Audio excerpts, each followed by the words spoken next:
Hey, this is Diana from the blog Liking Our Love, and in this video we are making this sweet kale salad. I have a large bunch of kale that I let soak in some cold water so that it could crisp up.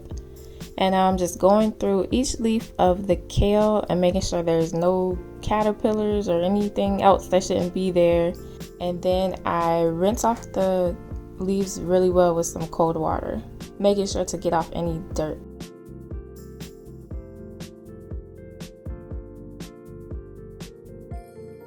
Shake off any excess water so that it won't get into your salad. Then I use my hands to tear the kale off of the stem. I just tear it into bite-sized pieces and place it in a large bowl. You could chop this if you wanted to instead of tearing it, but for me it's just easier to use my hands and rip it off.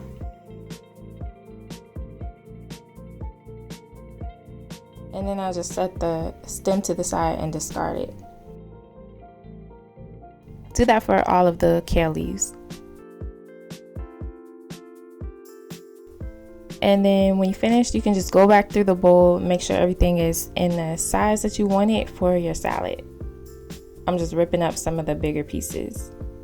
Then you're going to massage your kale. You're going to add 1 tablespoon of olive oil and a little bit of salt, and use your clean hands to just kind of scrunch it together, and keep doing that until the kale softens up. It takes about 3 to 4 minutes, and you'll see that it has shrunken in size and it's just looking a little bit wilted. That's how you want it. Now I'm slicing my apple. I'm gonna cut it and take the core out, then slice them and dice them for my salad.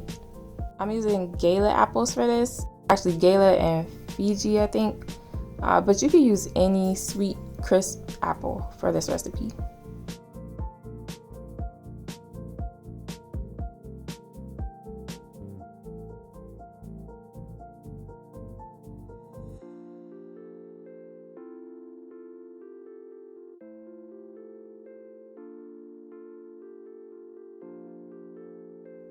Once you finish cutting your apples, go ahead and add them right into the kale.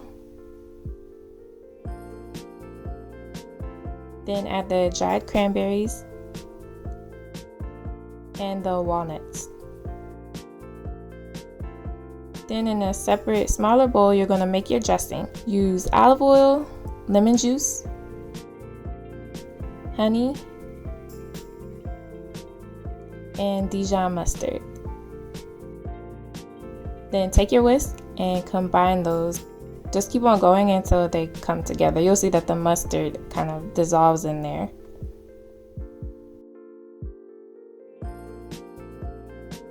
Then pour your dressing all over your salad.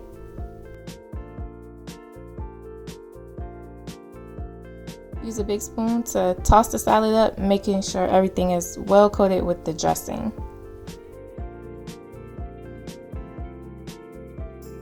Once you finish mixing it, go ahead and put a lid on your bowl and stick it in the refrigerator for at least 15 minutes before you serve it. It gives it time to soften up a little bit and cool down. The longer you leave it in the fridge, the softer your salad will get. This is a really great salad for anybody who doesn't like vegetables. As you can see, our kids really like it. The full recipe and all the ingredients are in the description below. Thank you so much for watching. We hope you enjoy it. Don't forget to like, comment, and subscribe, and check us out at www.likingourlove.com for recipes and homemaking tips.